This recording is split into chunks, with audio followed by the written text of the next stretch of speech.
Gerçek mumya bunlar. Yani yaklaşık buranın tarihi 2300 yıl öncesine kadar dayanıyor.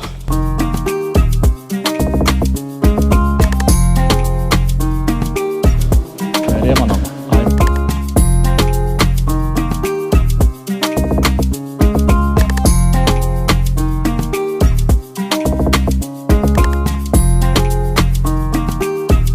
Burası sanki daha güzel, daha enteresan gibi. Evet, yeni bir videodan tekrardan karşınızdayız arkadaşlar. Bugün neredeyiz? Türkiye'nin en görülmesi gereken şehirlerinden birisindeyiz. Amasya'dayız. Amasya'da olduğumuz için videoyu nereden açıyoruz? Amasya'nın en güzel doğa harikası yerlerinden birisi olan Borabay Gölü'ndeyiz. Videoya geçmeden önce kanalıma abone olup bana destek olabilirsiniz. Videoyu yine beğendiyseniz beğenme tuşuna basmayı, beğenmediyseniz de beğenmeme tuşuna basmayı unutmayın arkadaşlar. Videoyu yine telefonlarınızdan da hype'layabilirsiniz. Haydi videoya geçelim. Yine çok güzel bir video geliyor sizlere. Hemen size bu doğa harikası yeri göstereyim. Şu yeşilliği görüyor musunuz? Suyun rengi bile o kadar güzel ki gerçekten burayı sevdim. Burası heyelanlarla oluşmuş bir set gölü. Borabay köyüne bağlı Borabay Gölü olarak geçiyor arkadaşlar. Yürüyüş yoluna doğru giriyoruz. Hastalığı olanlar falan buraya gelmesin diyor. Korkulukların dışına çıkmayın diyor. Tehlikelidir diye uyarıyor bizi. Şimdi burası Amasya il sınırları içinde bulunuyor. Taşova ilçesine 15 kilometre, Amasya merkeze de 60 kilometre. Yani buraya doğru geldiğinizde yaklaşık 2-3 kilometre böyle dar ve virajlı, engebeli yollardan geçiyorsunuz. Ulaşmak biraz zor ama zor olan yerlere sonunda çok güzel bir manzaraya ulaşıyorsunuz. Çok güzel böyle yürüyüş yolları, trekking alanları da mevcut. Görüyorsunuz böyle oturma yerleri. Çok güzel, fotoğrafçılar için de güzel bir fotoğraf çekme alanları da oluşuyor. Karşı taraflarda çadır kurmuşlar. Kamp yapanlar da var. Bu gölün yüksekliği 1000 metre, uzunluğu da 900 metreymiş. Gölün derinliği de 10-15 metre arasıymış arkadaşlar. Gerçekten güzel, doğa harikası bir yer.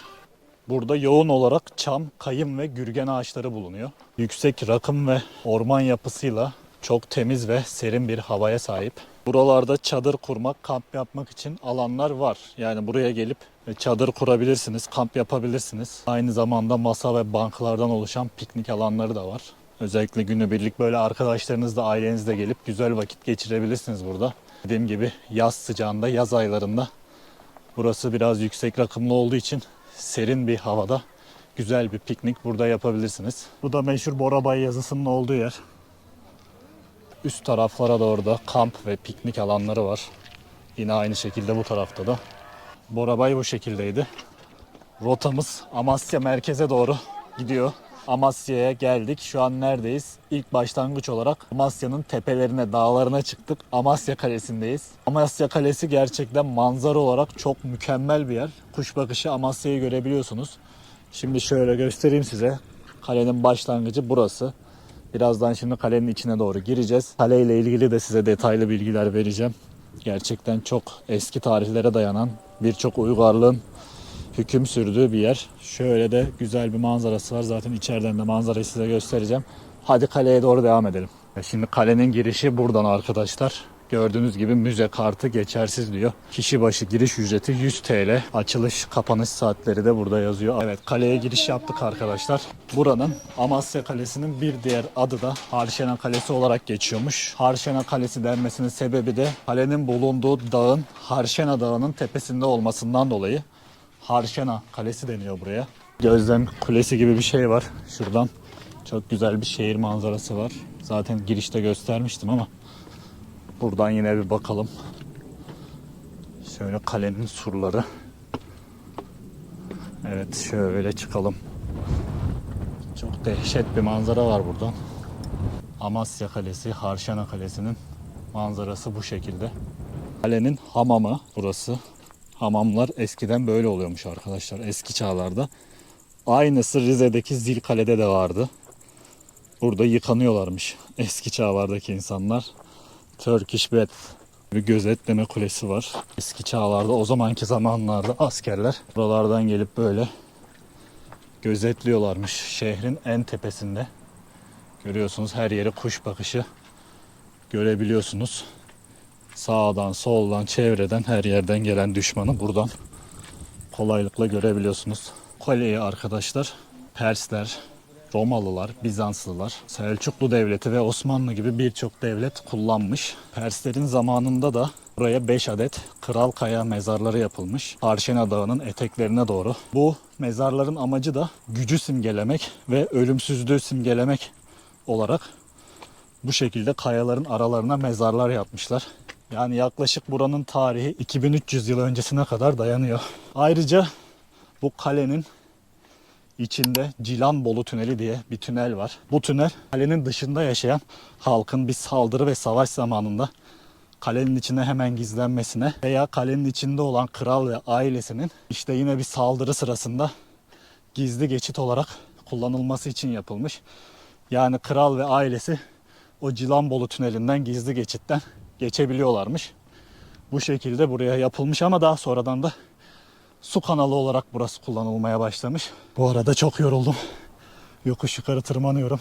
Yine bu kale UNESCO Dünya Mirası geçici listesinde yer alıyormuş. Fakat Amasya Belediyesi 2020 yılından sonra kalıcı listeye alınması için çalışmalar başlatmış. Şu anda UNESCO Dünya Mirası kalıcı listesinde alınması için önemli bir çalışma yapılıyor. İnşallah alınır. Yukarı doğru tırmanıyorum yine. Bu kalenin girişinden sağa doğru. Yukarı doğru tırmanılan yol yukarı kale olarak geçiyor. Aşağıki taraf, ilk gösterdiğim taraf aşağı kale olarak geçiyor. Yukarı kalede yine gözlem kuleleri, bayrak falan var. Burada yine 17. yüzyıl Osmanlı dönemine ait Türkçe kaya kitabesi varmış. Günümüze kadar gelebilen tek Türkçe kitabeymiş. Kaya bloğu üzerine çıkan tali yolda tesadüf edilen küçük bir kaya bloğunda Sahibül Hayrat Mustafa Bey cümlesi okunmaktadır. Kitabe önünde kuş veya diğer hayvanların su ihtiyaçlarını karşılamaları için küçük bir kurna oyulmuştur diyor. Dediği yer burası sanırım. Şu kuşların için oyulan yer burası. Şurada da yazan yazı Sahibül Hayrat Mustafa Bey yazıyormuş bu yazıda. Gerçekten eski tarihlerimize dayanan güzel bir yer. Yani Amasya'ya geldiğinizde Amasya Kalesi'ne muhakkak çıkın. Tarihi görmek, o tarihi solumak istiyorum. O zamanki insanlar neler yapmış, nasıl yaşamış görmek istiyorsanız kaleye muhakkak gelin. Tırmandıkça tırmanıyorum, bitmiyor. Burada bayrak var. Yani o zamanlarda insanlar buraya nasıl yaptınız da geldiniz ya. Gerçekten bazen böyle eski çağlardaki şeylere çok enteresan. Evet, görüyorsunuz. Yani Mısır'a gitmiştim. Biliyorsunuz Mısır videolarım da kanalda mevcut. Piramitler de aynı şekilde çok enteresandı. Yani bu 2000-3000 yıl önce böyle yerlerin yapılması çok enteresan. Yani tuhafıma gidiyor. Gerçekten şu anki teknolojide bile çok zorken o zaman bunları yapmışlar. Helal olsun diyoruz.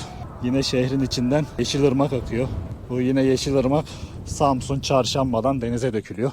Kale bu şekilde. Dört tarafında manzara var kalenin. Böyle bayrağın olduğu en üst tepeye geldim. Şu taraftaki manzarayı da göstereyim size. Evet, burası da ayrı bir manzara. Kalenin zirvesine çıktım. Yoruldum ama zirveye ulaştım. Bayrağın yanına geldim. Amasya Kalesi'ni burada bitiriyoruz arkadaşlar. Gerçekten çok güzel, tarihi bir yer, görülmeye değer bir yer.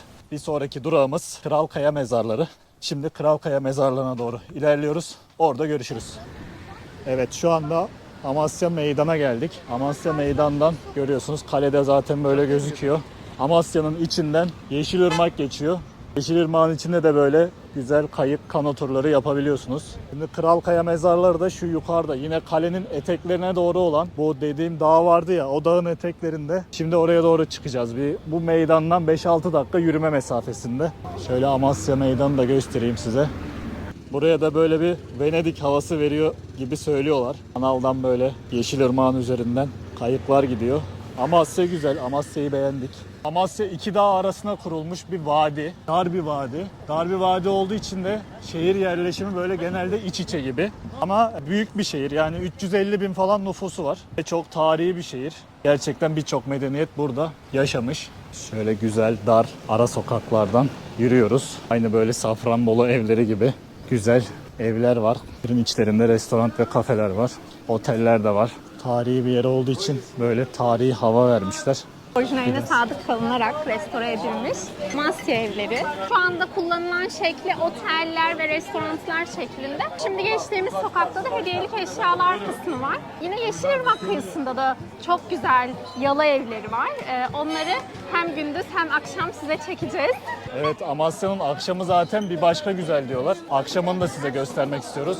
Ama şu anın keyfini çıkaralım. Şöyle etrafı göstereyim size. Gerçekten burası hareketli bir cadde.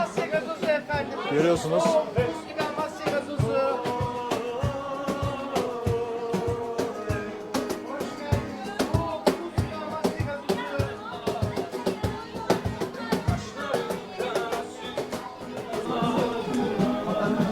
Şimdi girişi buradan. Yine 100 liraya buraya giriş yapabiliyorsunuz ve müze kartı geçerli değil.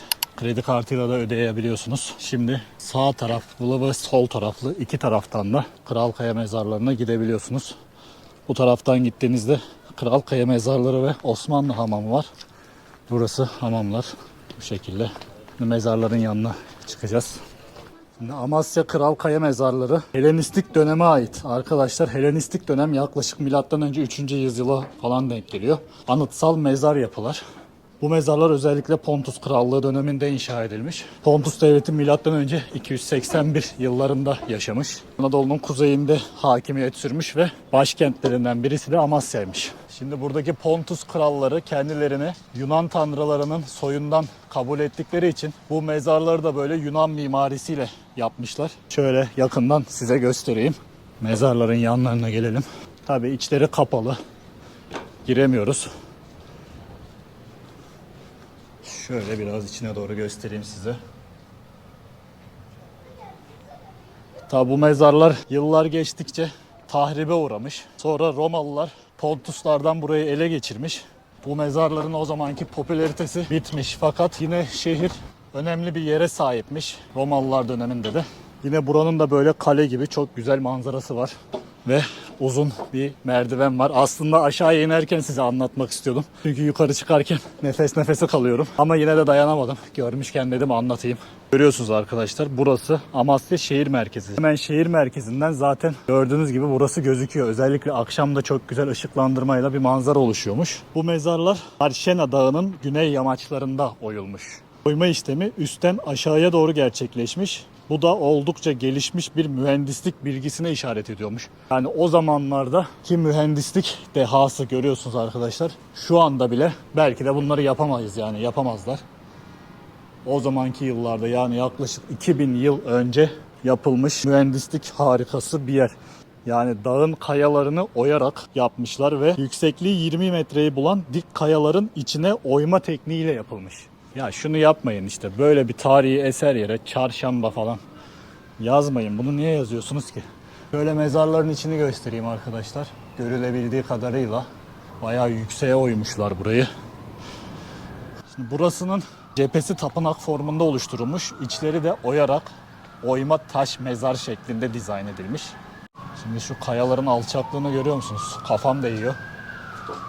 Yani buraları da böyle oyarak yapmışlar. Günümüze kadar ulaşan bu mezarlar sade görünümüyle dikkat çekiyor. İçeride yazı falan yok. Bu da bir sonraki dönemlerde şöyle düşünülüyor. Buralar tahrip edilmiş, oyulmuş veya boyanmış olabilir. Şimdi diğer kaya mezarlarının olduğu tarafa geldim. Burası sanki daha güzel, daha enteresan gibi. Şöyle içini size göstereyim yine. Bu tarafta hani demiştim ya, girişte sola dönmüştüm. Şimdi sağ tarafa doğru geldim. Bu taraf sağ taraf. Yani buraya geldiğinizde yani kaleye çıkacaksanız, buraya çıkacaksanız eforunuz yüksek olması lazım. Çok merdiven çıkıyorsunuz. Görüyorsunuz bu dağları böyle çıkıyorsunuz. Yani çok yüksek bir yer, o yüzden dinlene dinlene çıkın. Yine burada da birkaç tane daha mezar var. Bunları da böyle size gösteririm. Ondan sonra müzelere geçeceğiz. Böyle güzel, enteresan, tarih kokan bir yer. Burası da yine UNESCO Dünya Mirası geçici listesinde yer alan bir yer. Yine Amasya Belediyesi 2020 yılında yaptığı başvuruyla burayı daimi listeye almak için çalışmalarını başlatmış. Her tarihi yerde olduğu gibi burada da bir saat kulesi var. Görüyorsunuz. Bütün tarihi yerlerde saat kulesi mevcut. Tarihi bir şehir olduğu için de çok sayıda cami de var. Şu an tam merkezdeyiz. Amasya'nın merkezindeyiz. Müzeye yürüyecektik. Bir 10-15 dakika yürüme mesafesinde dedik arabaya binelim. Şarjlarımız da azaldı. Hem dedik telefonları şarj ederiz. Şimdi bir mumyaların olduğu bir müze var.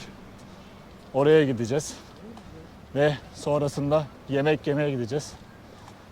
Amasya'nın da gece halini göstereceğim size arkadaşlar.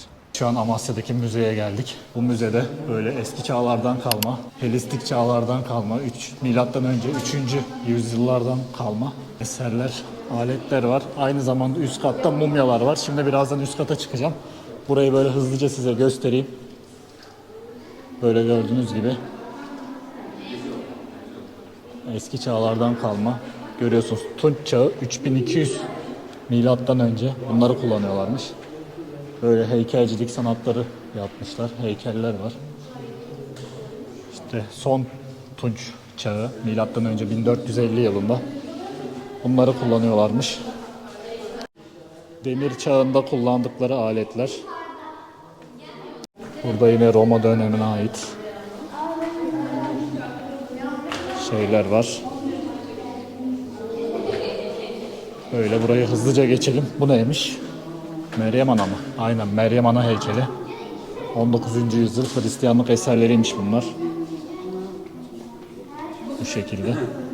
Üst kata çıktık. Burada daha enteresan şeyler var. Mumyalar falan var. Şimdi hemen girişte böyle enteresan Amasya Vilayet Sancağı'ymış. Gümüş Hacı Sancağı falan var. Böyle eski çağlara ait sancakları görebilirsiniz. Zeyn-i Lebedin sancağıymış bu da. Burada o zamanki dönemlere ait savaş aletleri, kılıçlar, bastonlar, tabancalar falan var, tüfekler var. Yine burada gaz lambaları falan var. Şöyle yine hızlı hızlı göstereyim size. Mumyaları merak ediyorum. Asıl mumyaların oraya doğru gidelim. Amasya Müzesi'nin içinde Türkiye'nin en geniş mumya ailesi olan mumya salonundayız. Burasını şöyle kısaca size anlatayım. 7 tane cam mekanın içinde 8 mumya sergileniyor. Müze müdürlüğünün arşiv kayıtlarına göre bu mumyalar İşboğa Muin, Cumhudar Bey, İzzettin Mehmet Pervane Bey ve cariyesiyle çocuklarına aitmiş. Şimdi böyle içeriye girelim. Size cam mekanların içindeki mumyaları göstereyim. Yani gerçek mumya bunlar. Özellikle burada yazıyor. Çocuklarınızla buraya girmeyin. Çocuklar korkabilir diyorlar. Çocuklarınızla buraya gelirseniz içeriye çocuklarınızı almayın. Tavsiyedir yani. İsteyen alabilir. Görüyorsunuz. Yani bunlar Mısır'daki Büyük Mısır Müzesi'nde mumyalar vardı. Ben onlardan sonra ilk defa böyle bir şey gördüm. Burada da zaten mumyaların sahiplerinin isimleri var ve kısa tarihçelerini anlatıyor. İşboğa Muin buymuş. Cumhudar Bey'in ki buymuş. İzzettin Mehmet Pervane Bey. Bu şekilde gidiyor. Müzenin hemen yan tarafında böyle açık hava müzesi var. Burada da böyle mezar taşları gördüğünüz gibi. Bu mesela Merzifon'dan getirilmiş, bağışlanmış.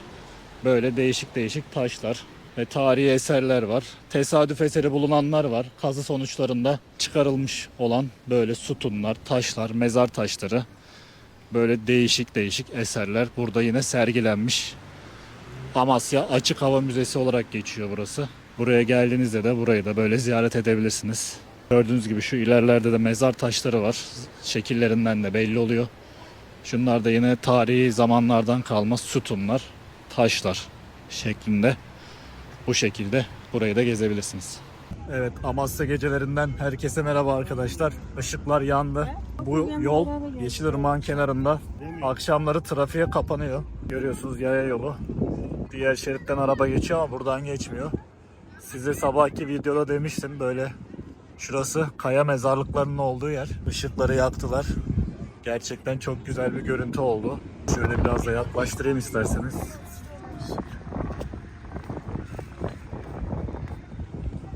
Şimdi bunlar kıyı yalı evleri diye geçiyor. Bu evlerin arka tarafında yine sabah göstermiştim, böyle hareketli bir cadde vardı ya.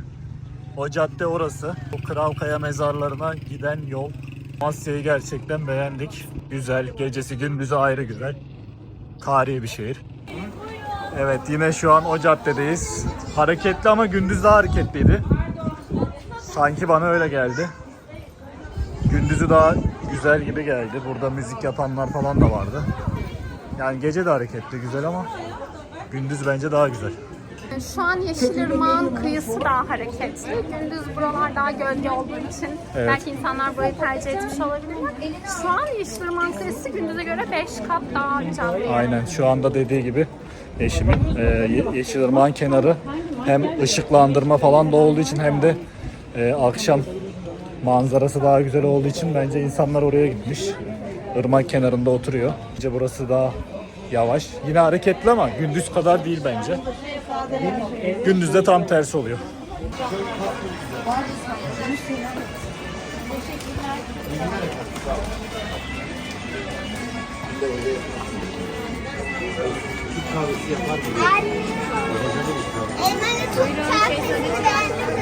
Evet arkadaşlar, bir videonun daha sonuna geliyoruz. Amasya'yı gerçekten çok beğendik. Gecesi, gündüzü ayrı bir güzel bir şehir. Evet, burada videoyu bitiriyoruz artık. Videoyu kapatırken yine kanala abone olmayı, bildirim zillerini açmayı unutmayın. Videoyu beğenmeyi ve görüşlerinizi yorum kısmında bildirmeyi unutmayın. Eşimin de son görüşlerini alalım. Şöyle arkadan da bol geçerken. Klasik tabirimiz bir Venedik değil ama burada da güzel kayıt gezileri oluyor. Bolca da Osmanlı mimarisi gördük. Bu beni çok mutlu etti.